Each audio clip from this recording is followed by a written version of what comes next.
கல்யாணி, டிவில வரதெல்லாம் நாடகம், அது உண்மை இல்ல. அது வெறும் கற்பனை. நிஜத்துல அந்த மாதிரி எல்லாம் நடக்காது. மா, நிஜத்துல நடக்கிறது தான் அவங்க கதையா எடுத்துட்டு இருக்காங்க. பல வீட்ல மாமியாருங்க இப்படிதான் இருக்குதுங்க. நீ வேணா பாரு, ஒரு நாள் என் மாமியார நானே இப்படி ஒரு ஆளை கொடுப்பேன் பாரு. ஐயோ, அம்மா அங்க பாரு.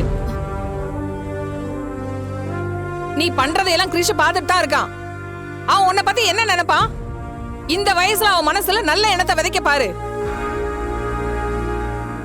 கிருஷ்ண, எதுக்கு இங்க வந்த? நீ ஹோம்ஒர்க் தானே பண்ணிட்டு இருந்த? இல்லம்மா, நீங்க சத்தமா சிரிச்சீங்களா, அதான் வந்தேன். ஒண்ணும் இல்ல, நீ உள்ள போய் படிப்போ.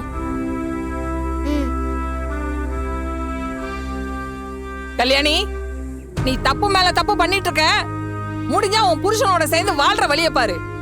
அதை விட்டுட்டு மாமியார அடிக்கிறேன், பழி வாங்குறேன் எல்லாம் சொல்லிட்டு தெரியாத. சொல்லிட்டேன் பாத்துக்க.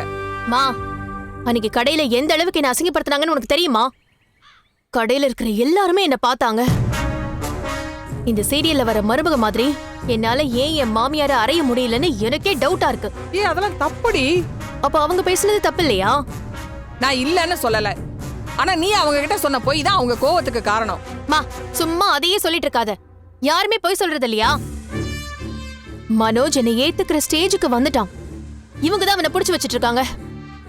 அவங்க இப்படியே பண்ணிக்கிட்டு இருந்தாங்கன்னா ஒரு நாள் இந்த சீரியல்ல வந்த மாதிரி கண்டிப்பா என்கிட்ட வாங்கதான் போறாங்க. கல்யாணி, நீ அப்படி எல்லாம் எதுவும் உன் அட்வைஸ் எல்லாம் நான் கேட்கவே இல்லை. நீ போய் வேலையை பருப்போ.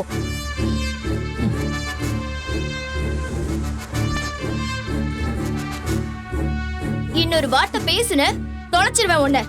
எனக்கும் என் புருஷனுக்கும் நடுவுல வர வேலை வச்சுக்காத. அம்மாக்கு என்னாச்சு?